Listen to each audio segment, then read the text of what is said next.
सफा सालार से भी पूछना चाहता हूं। कुरान करीम की आयतें सुनाते हैं, बड़ी अच्छी बात है, अप्रिशिएट करता हूं कि कुरान करीम की आयतें सुनाता है, लेकिन पता नहीं आपने सूरह तौबा की वो आयत अब तक क्यों नहीं पढ़ी और मुतालिया किया है, जिसमें अल्लाह हुक्म देता है कि मजलूमों का साथ दो, हुक्म देता है कि फलस्तीनियों का इसी तरह साथ देना चाहिए जिस तरह माजी में हुक्मरान जो जिंदा हुक्मरान थे उन्होंने कुफर का मुकाबला किया और मजलूमों का साथ दिया। जनाब सफा सालार साहब, अगर आप उन लोगों के फेहरिस्त में अपना नाम शामिल करते हैं जिनका नाम इब्न कासिम है, जिनका नाम महमूद गज़नवी है, जिनका नाम सलाहुद्दीन अयूबी है, जिनका नाम अहमद शाह अब्दाली है, जिस पर उम्मत फख्र करती है, तारीख फख्र करती है, तो वक्त आया है कि अगर शरीफ ये काम नहीं करता आप आगे बढ़े। ये मेरा एटम बम, ये इस्लाम का एटम बम है, ये पाकिस्तान का नहीं उम्मत का एटम बम है। जब पाकिस्तान को अल्लाह ताला ने इतनी पावर बनाया तो हिंदुस्तान और इसराइल में मातम था, फलस्तीनियों ने जश्न मनाया। मैं नहीं कहता हूं एटम बम का इस्तेमाल करो, लेकिन मैं ये कहता हूं कि कोई धमकी तो दो।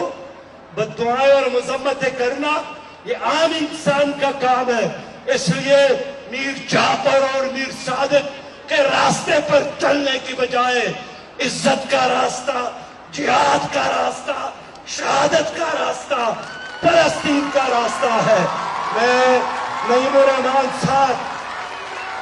रहमान साहब से, अमीरी जमात से कहना चाहता हूं, कराची में मिलियन मार्च मुबारक, मुल्तान में मिलियन मार्च मुबारक, लाहौर में मिलियन मार्च मुबारक, लेकिन आज की मिलियन मार्च से भी अगर हमारे हुक्मरान उठते नहीं है, जागते नहीं है, तो फिर इनको जुगाने के लिए, उनको उठाने के लिए कुछ और कुछ करना होगा। वज़ीर आज़म साहब, आप किसके साथ खड़े हैं, फलस्तीनियों के साथ या अमेरिका और इसराइल के साथ? शायद उसका जवाब यही हो कि हम फलस्तीनियों के साथ भी नहीं है, हम अमेरिका के साथ भी नहीं है, हम सफा सालार के साथ खड़े हैं। जिस तरह हर जगह वो यही कहते हैं कि बच्ची कर्ज दिया, सफा सालार की बरकत है, लोगों ने हमें सपोर्ट दिया, सफा सालार की बरकत है। तो इस मसनूई ऑक्सीजन पर मौजूद हुकूमत से कहना चाहता हूं कि या गज़ा का साथ दो, 25 करोड़ आवाम की तर्जुमानी करो, या वज़ीर आज़म इस्तीफा दो, आप हमारी नुमाइंदगी के काबिल नहीं है। यहाँ इस्लामाबाद में तकी उस्मानी साहब, मौलाना तकी उस्मानी की क़ियादत में हर मसलक के आलम ने आकर फतवा दिया कि जिहाद फर्ज है। अब जो उलमा की बात नहीं मानता, इस्लाम और दीन की बात नहीं मानता, उसका नाम जो भी हो, उसको पाकिस्तान पर हुक्मरानी का हक हासिल नहीं है। अपने दामाद कैप्टन पीरो जख्मी है और उन्होंने एक पांव एक टांग गज़ा में छोड़ा है और बमुश्किल अपनी जान बचाई है। मैं दुनिया को बताना चाहता हूं कि अगर इस वक्त दुनिया में कोई आजाद बस्ती है तो वो बहिरा रूम के साहिल पर वाक़ई ये छोटी सी बस्ती गजा की बस्ती है, जो इस वक्त सारी मज़लूम इंसानियत के लिए एक मॉडल है। मेरे प्यारे भाइयों, गजा की कामयाबी कश्मीर के आजादी की कामयाबी और चाबी है।